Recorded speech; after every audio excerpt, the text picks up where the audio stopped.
So this is a completely purposeless video of a stretch of Capitol Hill near Eastern Market and Lincoln Park.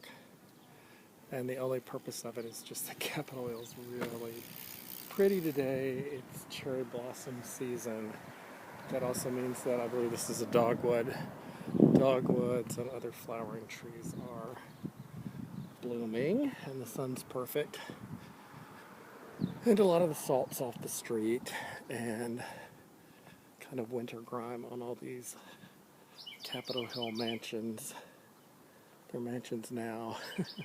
In the mid-90s, you could have bought any of these houses for $200,000 or $300,000. Now they're all between $1.5 and $2 million. Former Congressman Jim Colby of Arizona lives, I think, at the end of this block, actually.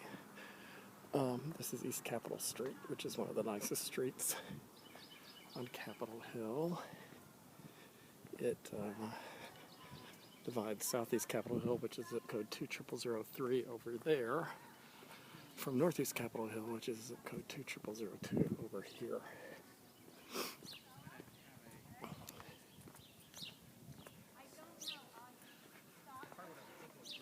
Almost everybody who lives here is a congressional staffer or a lobbyist.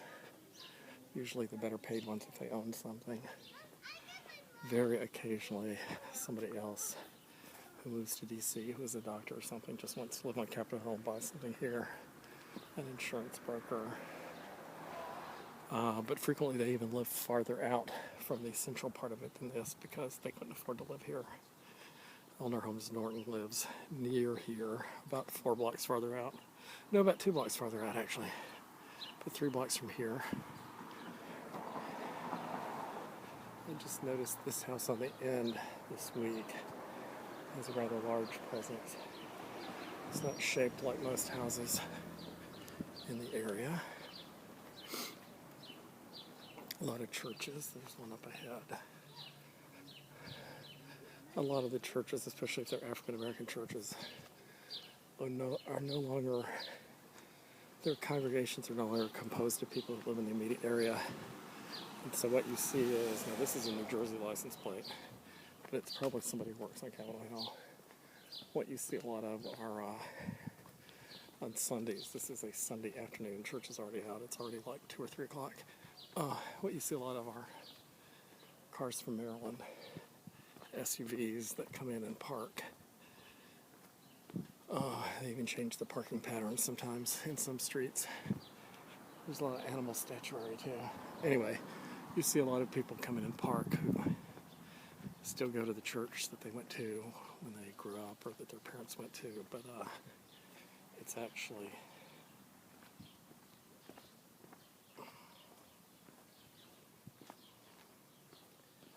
a church that they no longer live anywhere nearby.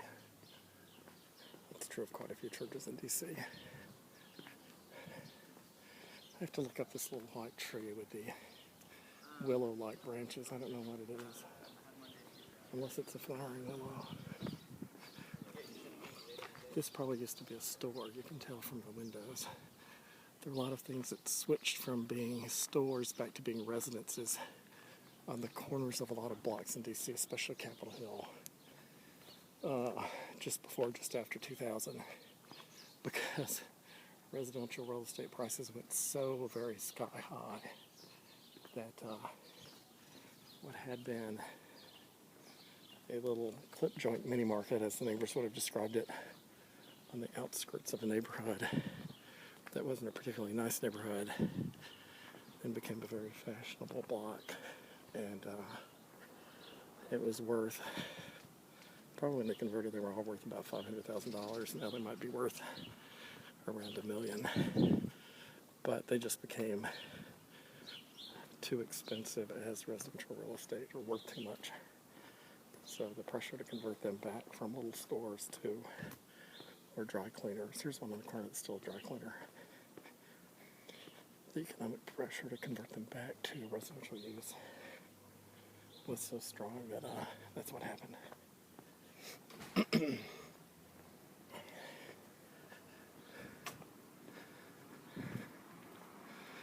In the same time period, a huge number of condos in buildings where it was zoned that the lower levels could be a therapist office or a massage therapist or psychotherapist or something like that. There were actually zoning changes that changed them back so that they had to be residential, and they all sold off. And even though that was sort of a government-created supply increase by changing the zoning, there was such a pressure for more residential units downtown in neighborhoods like the Circle that had no effect on prices. Prices continued to go up, even though this little extra supply in some buildings was created by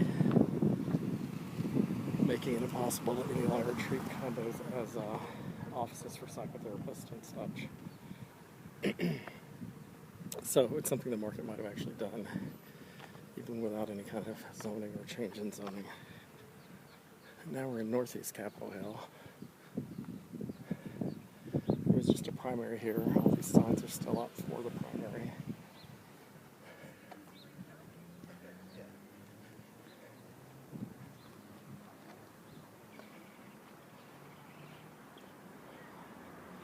And unfortunately, I got into a block where the good sunny side of the street is a hospital, which I don't particularly have any interest in filming. And the residential side of the street is in the shade.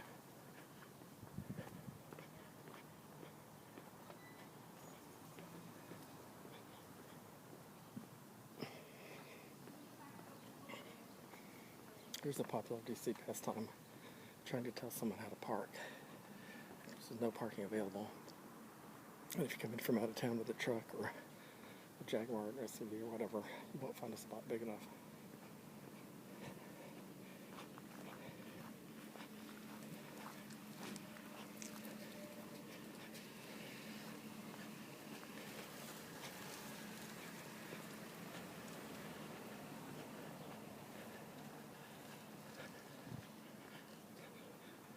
Again, the only purpose of this video is to take pictures of the flowering trees. I don't know if they'll still be around next weekend or not. They probably will. Here's some forsythia. You can see this is 7th Street. You can actually see that things look smaller and kind of meaner and poorer on that piece of 7th Street going out where the numbers get bigger to 8th and 9th. And that as you go in towards 6th, so you're going in towards the actual Capitol, things look just a little bit posher. And that's actually true. Although you could pick any street and that would be true. But I think 7th Street is actually, in Northeast, is a good break line. 8th or 9th would work too, so it's 6th.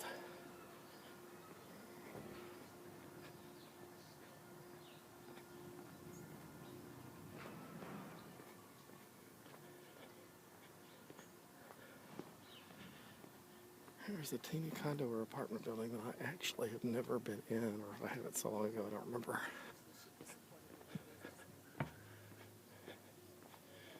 A popular kind of DC house that has a turret. That's actually a common construction here.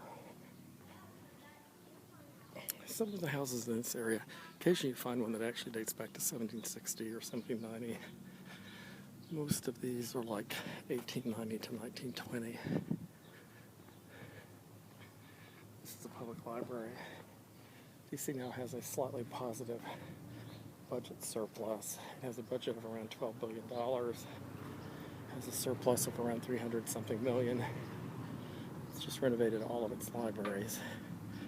I haven't tested all the libraries, but many of them, including Martin Luther King Library, well, not many of them, but Martin Luther King Library, the main library downtown, is perpetually full of homeless people who use it as a place to get warm, listen to music, watch TV on the computer, or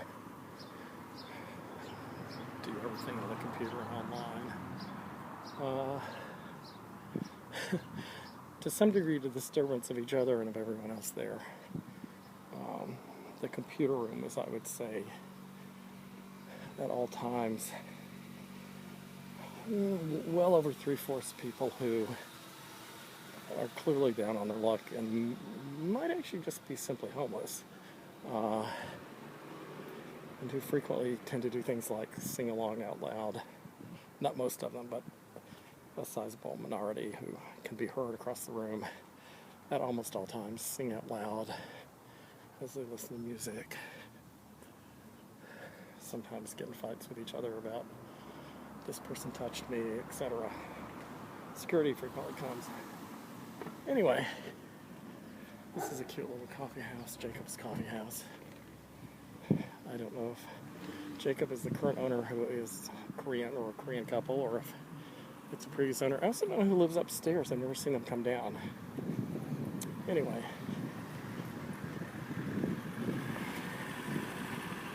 More turrets, more flowering trees.